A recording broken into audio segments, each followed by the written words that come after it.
يا الله بناي يا رب كن معنا يا عرب يا مسلمين يا عالم أطفال السودان في خطر. Au final, les mots me manquent quoi. Sérieux, les mots me manquent. Que c'est les Noirs qui sont tués comme ça, partout un peu dans le monde là. Et nous, qui ne sommes pas encore attaqués, nous, notre cas qui n'est pas encore arrivé, on essaye d'alerter nos gouvernements pour que ça là, on évite ce danger qui arrive. Mais on ne nous comprend pas. Peut-être, si tu dis, tu vas trouver, ça là c'est au Soudan, hein. Peut-être au début de ces trucs-là aussi, quand ils envoyaient les problèmes des blancs, noirs là, peut-être il y a des gens qui ont signalé le gouvernement du Soudan dans ce problème. Que voilà ce qui va arriver si vous ne faites pas attention.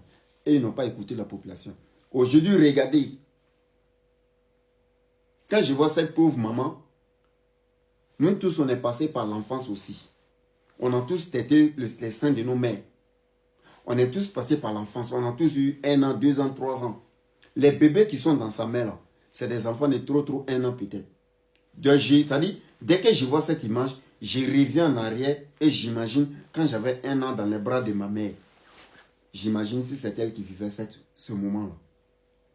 Et je veux que chaque personnalité du gouvernement qui sont capables de prendre des décisions concernant cette histoire des Libanais, je veux qu'ils tous s'asseyent pour imaginer, même s'ils sont nés dans les milliards, mais pour imaginer un peu, une seconde en arrière, si c'était eux, à leurs enfances, que c'est les mères qui vivaient ça là. Est-ce qu'ils ne vont pas se réveiller maintenant pour éviter ça aux enfants de demain?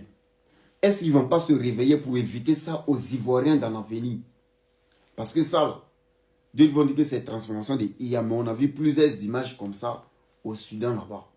Je ne sais pas si TikTok va me laisser cette vidéo, mais au moins, ceux qui vont tomber sur la vidéo, les 10 premières personnes partagées là, avant que ça soit supprimé sur TikTok. Mais j'aimerais très bien que le gouvernement regarde cette image avec le cœur, qu'ils se disent que c'est le moment de sauver la population avant que ça ne soit trop tard. Parce qu'à l'heure actuelle, nous sommes en train de faire le combat contre eux là, ils sont inoffensifs. C'est vrai, c'est normal. Ils n'ont rien fait de grave. Hein. Seulement, ils font sortir des petites sorties pour faire des vidéos, pour dire on va prendre le pouvoir. On va dire que c'est rien de grave. On va dire qu'ils ont tué seulement qu'une seule personne, c'est pas grave ça. Mais demain, c'est qui va se passer. C'est-à-dire les vidéos, ceux qui sortent maintenant pour signaler ce danger-là, on parle pour demain. On ne parle pas pour aujourd'hui. Peut-être même, ce n'est pas en notre temps même. Nous, on est peut-être dans les vingtaines, les trentaines. Mais peut-être c'est après 30 ans, 40 ans plus tard, ça va trouver que nous, on est déjà vieux. Mais nos enfants, nos petits-enfants, dans 30 ans plus tard, comment ils vont vivre? Est-ce qu'ils ne vont pas vivre ces images, ces genres de choses derrière nous ou bien devant nous et on ne pourra rien faire? Vraiment, si les autorités, vraiment, qu'ils considèrent les Ivoiriens, s'ils tombent sur cette vidéo, ils doivent réfléchir deux fois et prendre des décisions concernant ces Libanais. Pour le moment, ils ne sont pas encore énormes. Peut-être 100 000 Libanais ou 200 000 Libanais en Côte d'Ivoire. Donc, ce n'est pas trop tard. Tout le pouvoir que nous